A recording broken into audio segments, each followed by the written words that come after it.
नमस्कार, आप देख रहे हैं हेडलाइंस लाइव न्यूज़ और मैं हूं आपके साथ मोहम्मद रफ़ी। दिल्ली विधानसभा का चुनावी माहौल बन चुका है, उसी को लेकर हम आए हैं दिल्ली के शालीमार बाग विधानसभा के चुनावी माहौल को जानने के लिए। मेरे साथ जो शख्सियत मौजूद है उनका परिचय मैं कराऊं। मैं आपको बताना चाहता हूं कि शालीमार बाग विधानसभा में आप पार्टी की जो प्रत्याशी हैं, जो कि लगातार 3 बार से विधायक रही हैं, वंदना कुमारी जी, उनकी खिलाफत का दौर जो है शुरू हो गया है, जिसको लेकर उन्हीं आप पार्टी के ही कार्यकर्ता सौरभ गुप्ता जो है निर्दलीय चुनाव लड़ने की तैयारी कर बैठे हैं, जिसको लेकर पूरी विधानसभा में चर्चाएं चल रही हैं। और उसी चर्चा को लेकर हमारे साथ मौजूद हैं सुरेश वानखेड़े जी, जो कि निर्दलीय तौर पर पहले भी अपना एक चुनाव लड़ चुके हैं। तो सुरेश जी, जब से मालूम चला है कि सौरभ गुप्ता जो है निर्दलीय चुनाव लड़ने के लिए मैदान में आ गए हैं, जब ये बात आपको मालूम चली तो उसके बाद से क्या लगता है कि अब जैसे आपने पहले चुनाव लड़ा था, तो अब इस बार भी चुनाव लड़ने का आप भी इरादा बनाते थे, तो अब क्या इरादा बना रहे हैं, क्या सोचते हैं आप सौरभ गुप्ता? देखिए, सौरभ गुप्ता जो है एक बहुत ही उच्च कोटि के नेता रहे हैं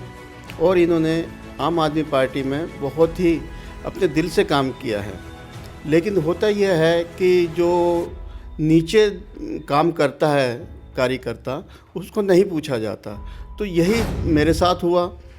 मैंने भी 2020 में जो विधानसभा का चुनाव लड़ा, इसी वजह से लड़ा कि हमें जो है कार्यकर्ताओं को पार्टी, कोई भी पार्टी हो, तवज्जो नहीं देती है। इसलिए हमें मजबूरन अपना खुद को दिखाने के लिए हमें ऐसा कदम उठाना पड़ता है।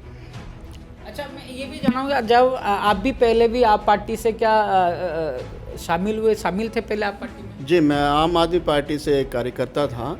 जो मैं कुछ सरकारी जैसे विजिलेंस कमेटी का मेंबर रहा हूँ मैं लोकसभा के अंदर, SC/ST से यहाँ से महामंत्री रहा हूँ, JJ सेल से महामंत्री रहा हूँ। मतलब कई पदों पर मैंने कार्य किया है पार्टी के लिए। मतलब आप पार्टी के साथ आपका बहुत अच्छा मजबूत रिश्ता रहा है, उसके बावजूद भी आपने अपना निर्दलीय चुनाव लड़ा था। लेकिन अब इस बार जब 2025 का चुनाव आ रहा है, तो अब सौरभ गुप्ता का जब नाम आपने सुना, तो उस बीच में अब आप विधायक वंदना कुमारी की अपेक्षा सौरभ गुप्ता को पसंद ज़्यादा कर रहे हैं। जी, मैं तो बहुत खुश हूँ कि किसी ने हिम्मत दिखाई कि ऐसी पार्टी के खिलाफ, ऐसे जो लोग इतने बड़ा अपने आप को समझते हैं, जैसे हमारी विधायक हैं जो अपने आगे किसी को कुछ नहीं समझती।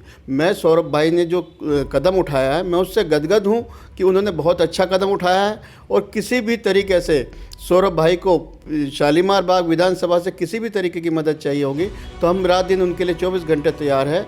और उनके लिए जो भी हम दूसरों के आगे हाथ जोड़ते हैं, वोट मांगते हैं और इनको अच्छे ओहदों पर हम बिठाते हैं, हम अपने भाई के लिए वोट मांगेंगे और लोगों से प्रार्थना करेंगे कि जो तानाशाह है उनको ख़त्म किया जाए और ऐसे व्यक्तित्व को लाया जाए जो हमारे बीच में रहता हो और हमारे लिए सोचता हो और हमारे बीच में काम करता हो। अच्छा, एक सवाल और कि सौरभ गुप्ता का चुनाव लड़ना, क्या वंदना कुमारी की जो जीत है उसमें मुश्किल का बनने का काम हो सकता है? बिल्कुल हो सकता है, क्योंकि सौरभ गुप्ता की जो छवि है एक ज़मीनी कार्यकर्ता की है। ज़मीनी कार्यकर्ता का मतलब ये नहीं कि उसके पोस्टर या बैनर लग जाए तो ज़मीनी कार्यकर्ता हो जाए। सौरभ गुप्ता एक वो छवि है जो लोगों के साथ 24 घंटे खड़ा होने वाला व्यक्ति है। क्योंकि मैं सौरभ गुप्ता को आज से कम 10-12 वर्षों से जानता हूँ, मैंने उनके साथ रह के काम किया है और जो उन्होंने लोगों के साथ में जो उनका मेल मिलाव है, आप यहाँ पूरे विधानसभा में उनके बारे में पता कर सकते हैं। बहुत अच्छे छवि के धनी हैं वो। और मैं तो ये कहता हूँ कि अगर सौरभ गुप्ता चुनाव मैदान में है तो कहीं ना कहीं विधायक जी को बहुत परेशानी होने वाली है। बहुत परेशानी होने वाली है।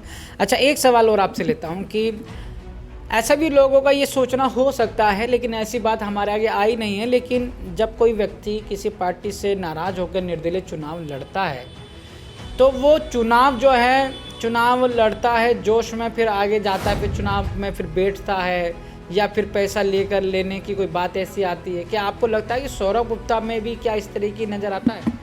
जी नहीं, देखिए, सौरभ गुप्ता जो है उनके पास ईश्वर का दिया हुआ सब कुछ है। वो राजनीति इसलिए नहीं कर रहे हैं कि उनके पास कहीं से पैसा आ जाए या उनको कोई ऑफ़र करे, ऐसा कुछ नहीं है।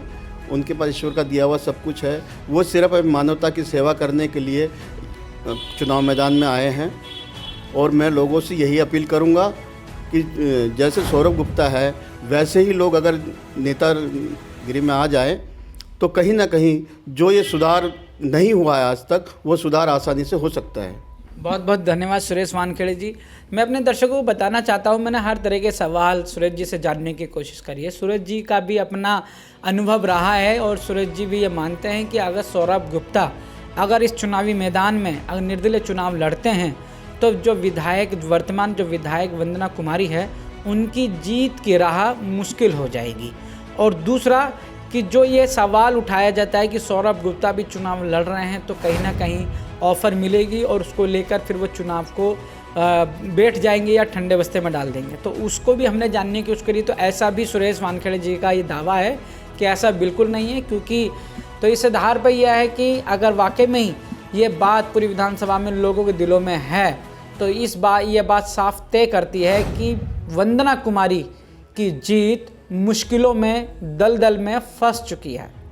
आप क्या सोचते हैं इस वीडियो पे अपनी राय जरूर दीजिएगा। मेरे साथ जुड़े रहने के लिए हेडलाइंस लाइव न्यूज़ से मोहम्मद रफ़ी की ये ख़ास रिपोर्ट।